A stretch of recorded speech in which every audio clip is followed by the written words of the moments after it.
So in the previous demo, you saw me trying to pump some music through an LED and a music signal through an LED, convert that to light, and then receive that in a photo receiver and play some music. But because the LED was so highly nonlinear, I was getting horribly distorted output at the end of my receiver.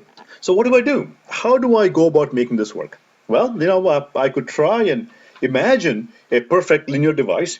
And so supposing I had a perfect LED that had a perfectly linear response, then life would have been great.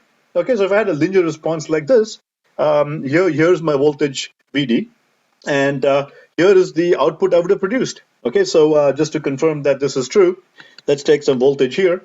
So that is some voltage here. Let's call that point A. This is my time point A. This voltage is here. And so I'm going to get some current here. Let's call that A.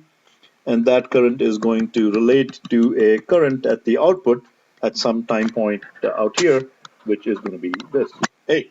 Similarly, out here, I get a point here, and that relates to a current here, and that is B.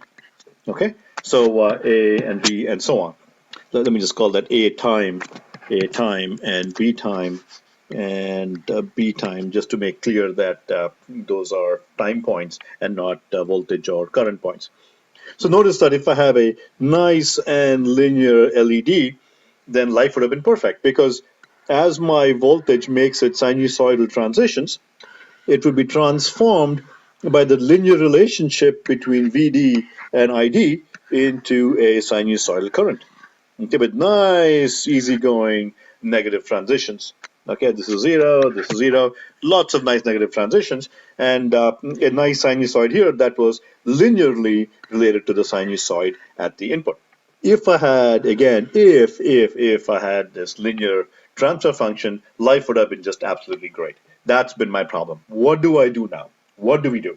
So I'm going to show you the trick today. I'm going to leave you in a bit of suspense, and we'll cover that in the next sequence. And just as a precursor to upcoming attractions, that the trick is, believe it or not, it's going to be Zen. Okay, Zen is the answer. Okay, I'm going to make you do the Zen trick, and then suddenly you're going to get music, clear, undistorted music, even though you have a highly non-linear device, and it will be in the next sequence. Meanwhile, I'd love for you to go and think about how that would work. How might you go about getting a linear response from this non-linear device and transmit music through this garage door opener, which is non-linear, in a manner that is distortion-free? Okay, go think about it, sleep on it, and see if you can come up with the brilliant idea that is a small signal trick and make it all work.